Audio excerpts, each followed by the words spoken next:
तो बताओ इस सृष्टि में ऊंचे से ऊंचा करतार कौन हुआ? करतार माने करने वाला, सृष्टि करने वाला ऊंचे से ऊंचा करतार कौन हुआ? सृष्टि के जो पहले पत्ते हैं राधा कृष्ण, वो तो ऊंचे से ऊंचे नहीं कहे जाएंगे, क्योंकि वो तो नीचे गिरने वाले हैं या ऊंचे चढ़ने वाले हैं? वो नीचे गिरते हैं। वो ऊंचे से ऊंचे करतार नहीं हो सकते। उनको जिन्होंने जन्म दिया, क्या उनको जिन्होंने जन्म दिया, वो जन्मदाता ऊंचे से ऊंचा करतार, ऊंचे से ऊंचा भगवंत कहा जाता है। क्या? ऊंचे से ऊंचा भगवंत। ऊंचा और नीचा निराकारी दुनिया की बात है या साकारी दुनिया की बात है? साकारी दुनिया की बात है। साकारी दुनिया में ऊंचे से ऊंचे भी होते हैं और नीचे से नीचे भी होते हैं। तो देखो, तुम बच्चों की बुद्धि में ये रहता है कि बरोबर बाबा और पीछे बनता है सूक्ष्म वतन। क्या? बाबा जो साकार भी है और अव्यक्त भी है। अव्यक्त दो रूपों में होता है, एक तो सूक्ष्म शरीर के आधार पर और दूसरा सूक्ष्म शरीर भी नहीं, सूक्ष्म शरीर भी छूट जाए और ज्योति बिंदु आत्मा बन जाए, वो भी अव्यक्त कही जाती है। इन आंखों से देखने में नहीं आती है। तो सबसे पहले है बाबा और पीछे है सूक्ष्म वतन। सूक्ष्म वतन माने सूक्ष्म शरीरधारी आत्माएं। जब विनाश होगा, बड़े बड़े भूकंप आएंगे, क्योंकि दुनिया में सबसे बड़ा भारी विनाश होता है भूकंप से। ढेर के ढेर अकाले मौत होंगी। तो अकाले मौत धारण करने वाले सूक्ष्म शरीर लेंगे या नहीं लेंगे? हैं? सूक्ष्म शरीर धारण करेंगे तो उनको सूक्ष्म वतन चाहिए। तो वो रहा सूक्ष्म वतन। स्थूल शरीर छोड़ते जाएंगे और सूक्ष्म वतन में पहुंचते जाएंगे। पहले बाबा, क्योंकि बाबा को तो इस सृष्टि में अंत तक रहना ही है या नहीं रहना है? रहना है। उसको तो गाया ही हुआ है, कालों का काल महाकाल, जिसको कोई काल खा नहीं सकता, ऐसा महाकाल सारी दुनिया को खा जाएगा, अपने में समा जाएगा, लेकिन उसको कोई खा नहीं सकता। ऐसा महाकाल वो मनुष्य सृष्टि रूपी वृक्ष के ऊपर बैठा हुआ है। महाविनाश के समय जब सारे मनुष्य सृष्टि रूपी वृक्ष का अंत होगा, आग लगेगी, तो 500-700 करोड़ मनुष्य आत्माएं नंबरवार अपना शरीर छोड़ छोड़ करके ये बिंदु बिंदु आत्माएं दिखाई गई हैं। किस तरफ जा रही हैं? शंकर की ओर जा रही है, जो सूक्ष्म स्टेज में भी है, अव्यक्त स्टेज में भी है। स्थूल शरीर नहीं दिखाया गया है और साकार भी है। ऐसे नहीं है कि साकार शरीर नहीं है, साकार शरीर तो है, लेकिन साकार शरीर और साकार शरीर की इंद्रियों का भान नहीं है।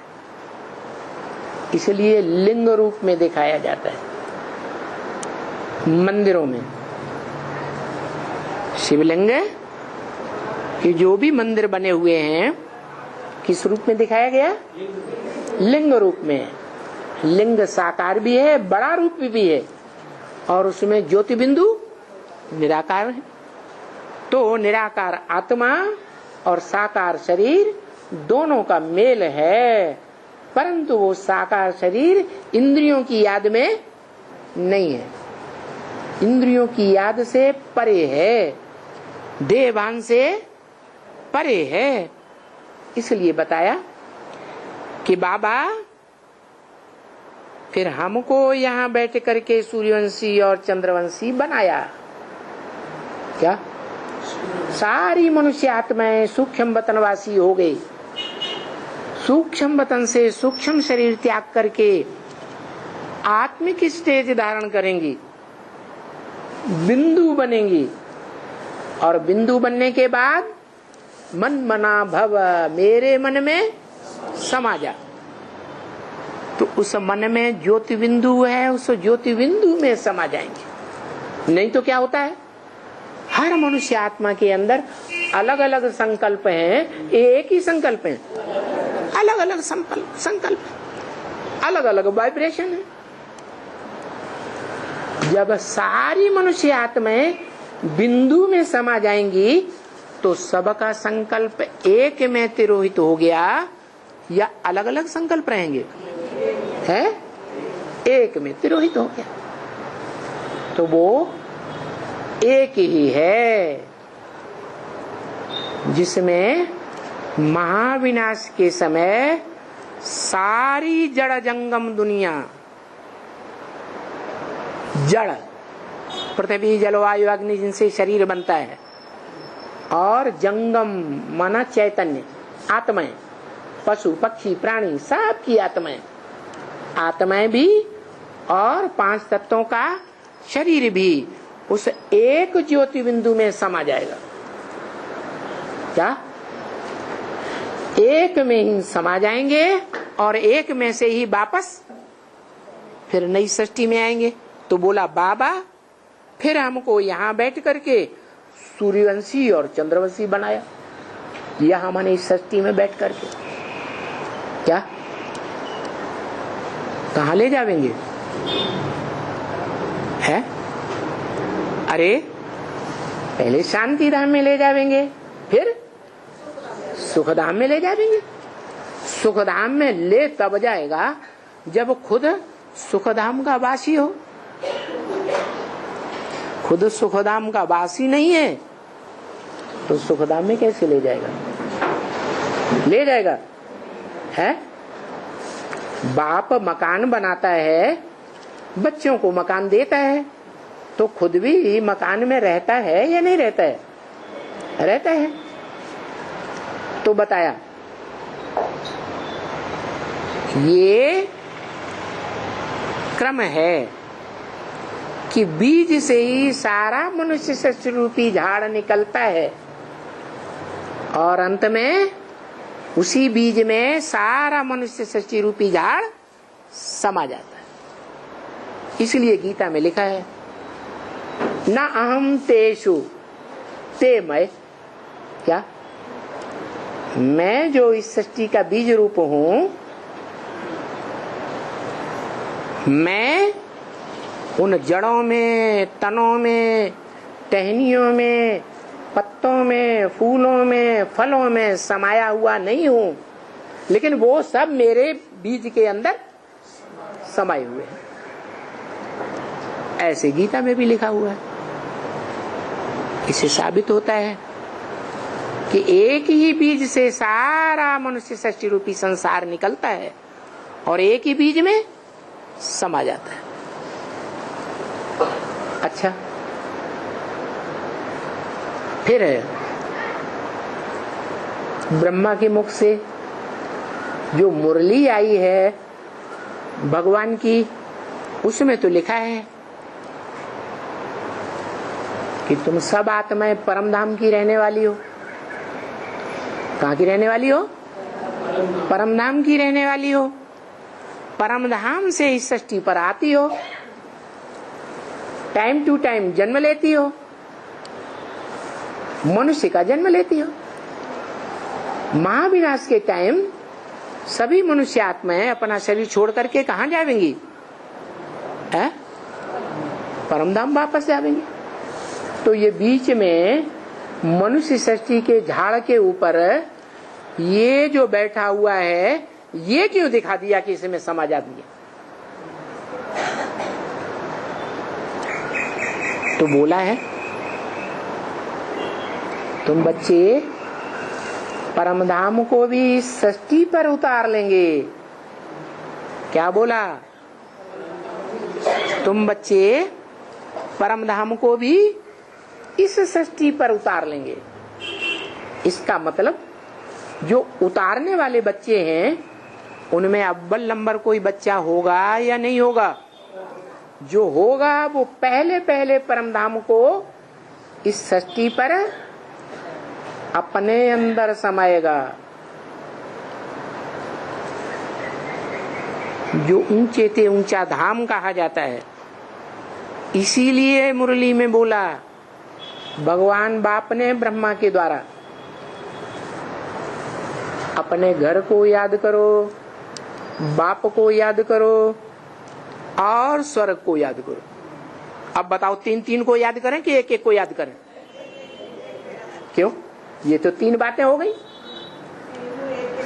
हाँ, जब परमधाम को तुम बच्चे इस सृष्टि पर उतार लेते हो, उनमें जो अव्वल नंबर बच्चा परमधाम को इस सृष्टि पर उतारता है, उसके अंदर स्वतः ही वो परमधाम समा गया।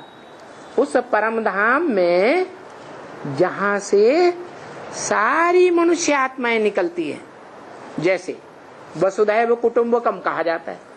सारी वसुधा हमारा कुटुंब परिवार है। बताओ, ये जो परिवार है, माँ है, छोटे बड़े बच्चे हैं, भाई हैं, बहनें हैं, ये सब परिवार कहाँ से आया? कोई से पूछते हैं परिवार के भांतियों से, तुमको जन्म किसने दिया? तो अज्ञानी बच्चे होंगे तो कहेंगे माता ने जन्म दिया। क्या कहेंगे? किसने जन्म दिया? माता ने जन्म दिया। बच्चे बड़े होंगे, फिर उनसे पूछा जाए माता में तुम कहां से आए, तो उन्हें ध्यान आएगा ना, माता में बच्चे कहां से आते हैं? बीज से आए ना, तो बीज बाप हुआ ना। तो जो बीज बाप है उसमें सारा परिवार भरा हुआ है, वो है हद का परिवार। और ये है मनुष्य सृष्टि रूपी बेहद का परिवार। ये मनुष्य सृष्टि रूपी जो बेहद का परिवार है, इसका भी कोई बीज रूप बाप है। कौन? जिसे सब धर्म वाले आदम, एडम, आदिनाथ, आदिदेव के रूप में मानते हैं। तो माँ सारी मनुष्य सृष्टि में एक ही बीज है। सारी मनुष्य सृष्टि का एक बीज बाप, जिस बीज में से 500-700 करोड़ बच्चों का जन्म होता है। अरे, हद का बाप होता है? नहीं होता है। हद का बाप होता है। हद का बाप जो हद का परिवार पैदा करता है, उस हद के परिवार में ढेर के ढेर जो भांति होते हैं परिवार के, छोटे बड़े बच्चे, बच्चियां, माता, वो कहां से आते हैं? कहां से आते हैं? कहेंगे माँ के पेट से आते हैं। अरे माँ के पेट में भी कहां से आते हैं? बाप, बीज रूप बाप में से आते। उस बीज रूप बाप में पूरा परिवार भरा हुआ है। क्या? छोटे बड़े सब बच्चे बच्चियां उसी में भरे हुए हैं। उस बीज में से जैसे हद का परिवार आता है, वैसे ये वसुधैव कुटुंबकम रूपी बेहद का परिवार है। ये बेहद का परिवार भी एक ही बीज है, जिस बीज में सारी मनुष्य सृष्टि 500-700 करोड़ पत्तों की समा जाती है। उसी बीज से सारी मनुष्य सृष्टि बाहर आती है। नंबर बार कोई सतयुग में आके जन्म लेंगे, कोई त्रेता में जन्म लेंगे, कोई द्वापर में जन्म लेंगे, कोई कलयुग में जन्म लेंगे। अब कोई पूछे कि वो परम धाम कहाँ गया? कौन सा है? जिसे बताया सूरज चांद सितारों की दुनिया से पार।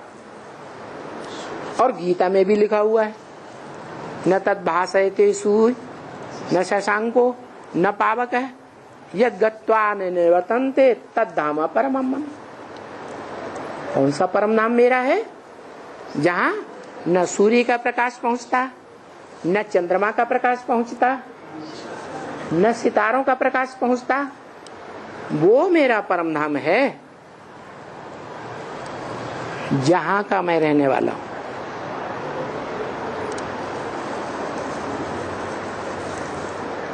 तो वो कहता है कि बच्चे, इस मनुष्य सृष्टि में जो तुम परम धाम बनाते हो, वो 500-700 करोड़ मनुष्य आत्माएं बनाती हैं परम धाम।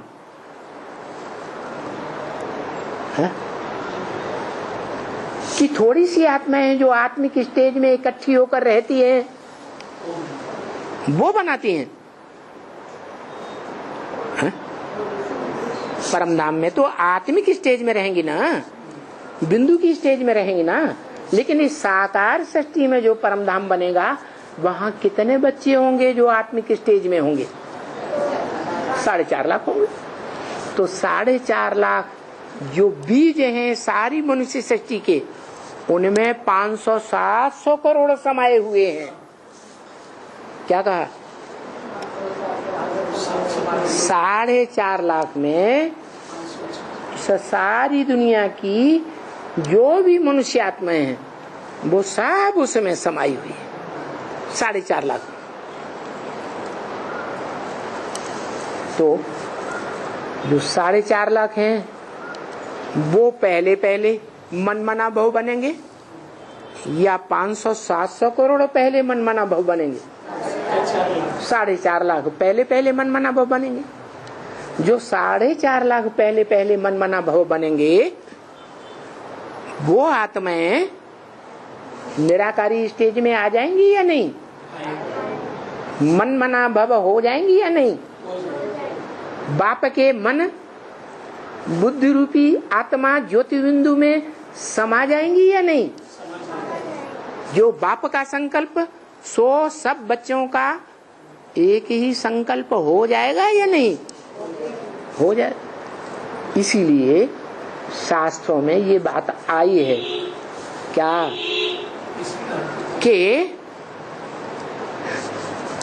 हम सब आत्माएं सागर के बुदबुदे हैं, बलबूले हैं, छोटे बड़े। क्या हैं? सागर के बुदबुदे बलबूले हैं, छोटे बड़े। सागर से ही निकलते हैं और सागर में ही समा जाते हैं। इसलिए शंकराचार्य ने लिख दिया था, वास्तव में तो एको ब्रह्म द्वितीयो नास्ति। क्या? एक ही ब्रह्म है, दूसरा कुछ भी नहीं। मूल रूप में उन्होंने बता दिया कि मूल रूप में ये संसार क्या है? एक ही बीज है जिसमें से ये सारी सृष्टि निकलती है और अंत में सब उसी में समा जाते हैं। कब समा जाते हैं? तब समा जाते हैं जब वो वृक्ष का बीज वृक्ष से डिटैच हो जाता है। नष्टो मोहा स्मृति लब्धा हो जाता है। मनुष्य सृष्टि रूपी वृक्ष है तो उसका पहला कोई फल भी होता होगा? नहीं, पहला फल होता है। उस पहले फल में कोई बीज भी पकता होगा, फल पकता है तो बीज उस फल से डिटैच हो जाता है, सारे वृक्ष से डिटैच हो जाता है। अटैचमेंट रहता है वृक्ष के पत्तों में, टहनियों में, तनों में, फलों में, फूलों में लगाव रहता है? नहीं लगाव रहता। तो यही बाप सिखलाने आए, जो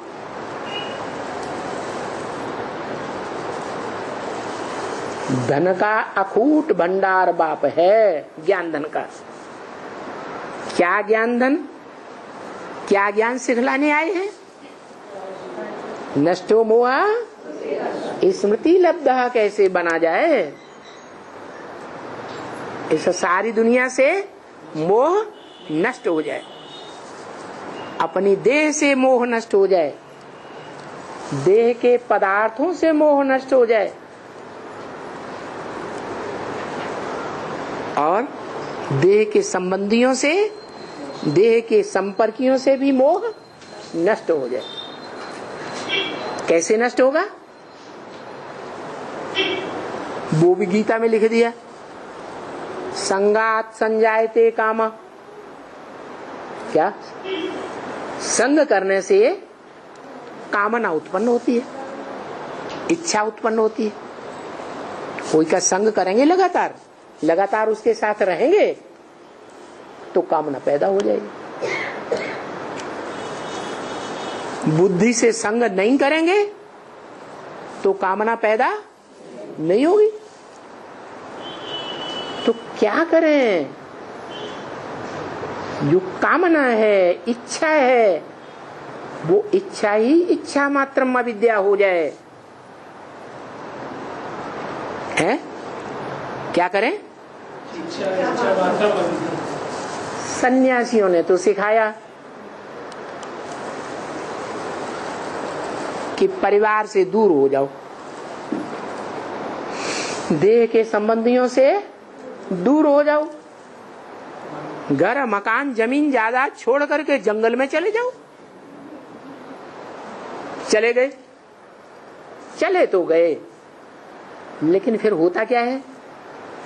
छोड़ के चले गए, फिर वहां जाकर के बुद्धि में वही याद आता रहता है। तो क्या डिटैच हुए? अटैचमेंट खत्म हुआ? नष्ट मोह हो गए? नहीं हुए ना। तो कैसे होंगे? तो बाप बताते हैं कि घर बार छोड़ने की दरकार नहीं है, देह के पदार्थ, देह के संबंधी, देह के संपर्कियों को छोड़ने की दरकार नहीं है। भले उनके बीच में रहो, लेकिन मन बुद्धि से डिटैच हो जाओ। क्या? ये जो शरीर की 10 इंद्रियां हैं, जो आंखों से दिखाई देती हैं, इन इंद्रियों की ताकत से भी एक बड़ी ताकत और है इस शरीर के अंदर। 11वीं इंद्रिय क्या नाम है? मन। उस मन को बुद्धि के कंट्रोल में करो और डिटैच हो जाओ। मन बुद्धि से, देह के पदार्थों से, देह के संबंधों से डिटैच हो जाओ, मन बुद्धि से दूर चले जाओ। कैसे चले जाए?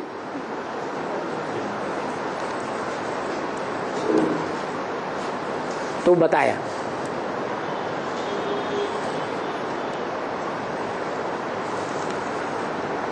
इस सृष्टि में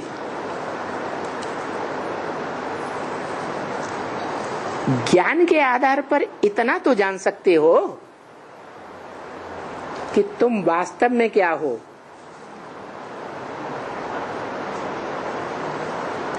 तुम विनाशी देह नहीं हो, क्या हो? आत्मा अविनाशी हो। अविनाशी आत्मा का बाप अविनाशी परम पिता परमात्मा शिव।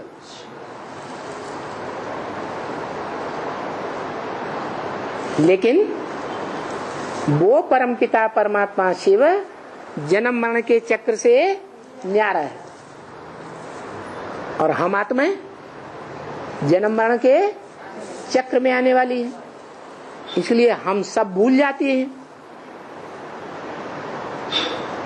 मृत्यु होने के बाद, नया जन्म लेने के बाद हमें सब भूल जाता है, और उसको कुछ भी भूलता नहीं। वो त्रिकालदर्शी है,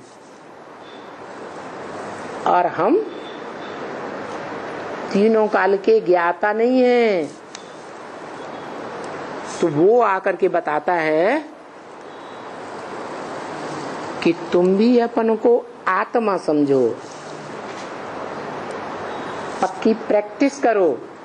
क्या कि हम ये विनाशी 5 तत्वों का पुतला, मिट्टी का पुतला नहीं है।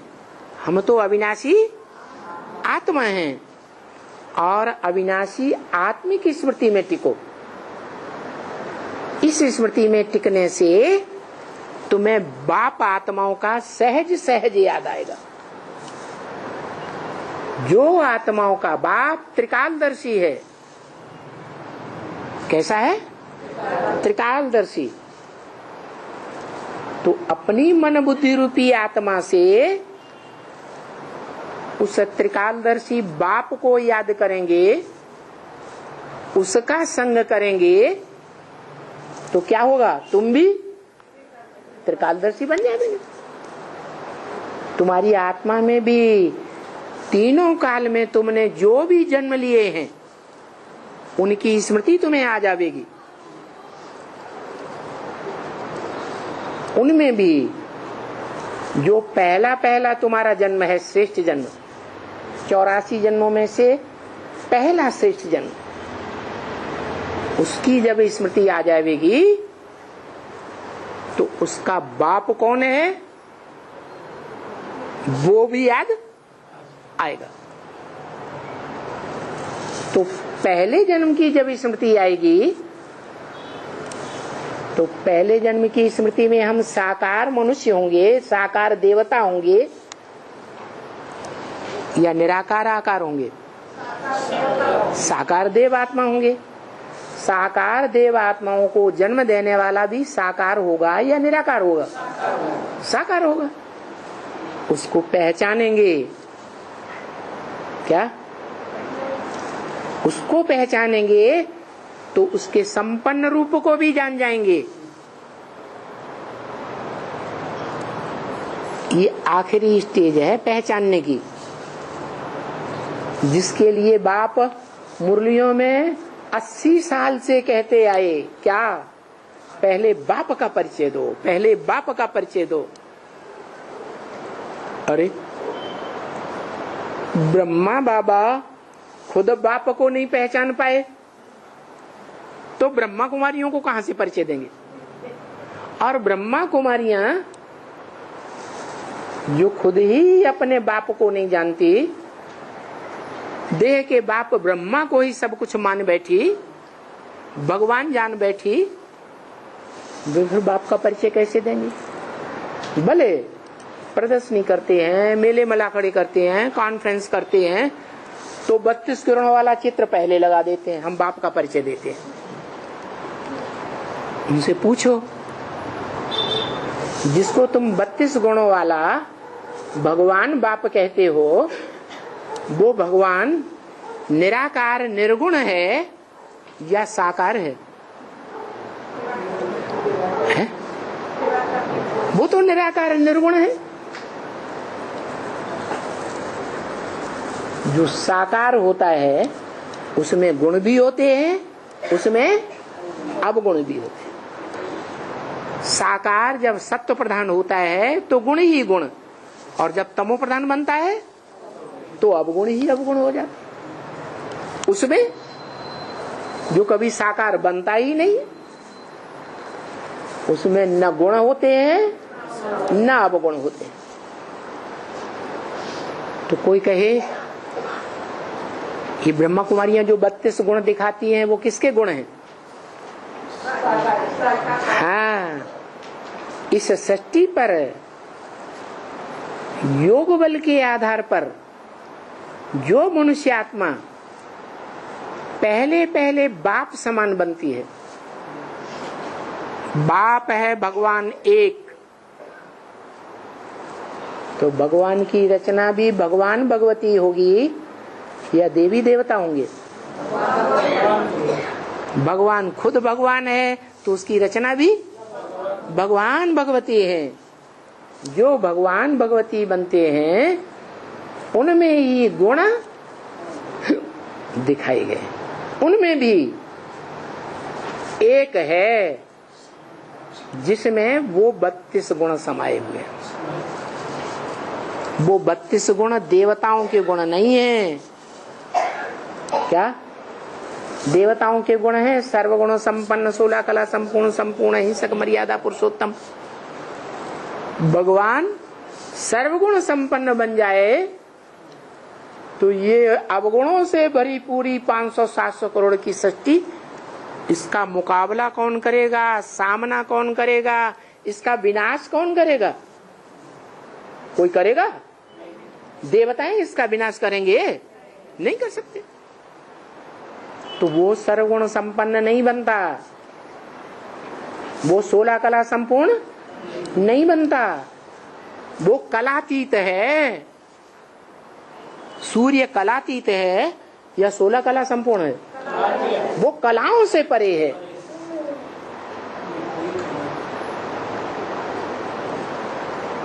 कलाओं से परे, 16 कलाओं से परे।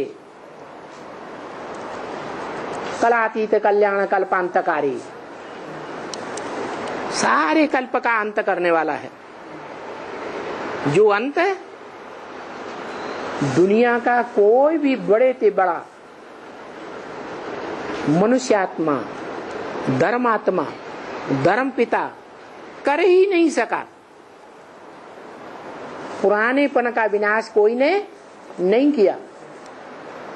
इब्राहिम बुद्ध क्राइस्ट आए, अपने अपने धर्म की स्थापना तो की, लेकिन पुरानी परंपराओं का नाश नहीं कर सके। तो जो काम दुनिया में कोई नहीं कर सकता, वो काम जो करे वो है भगवान।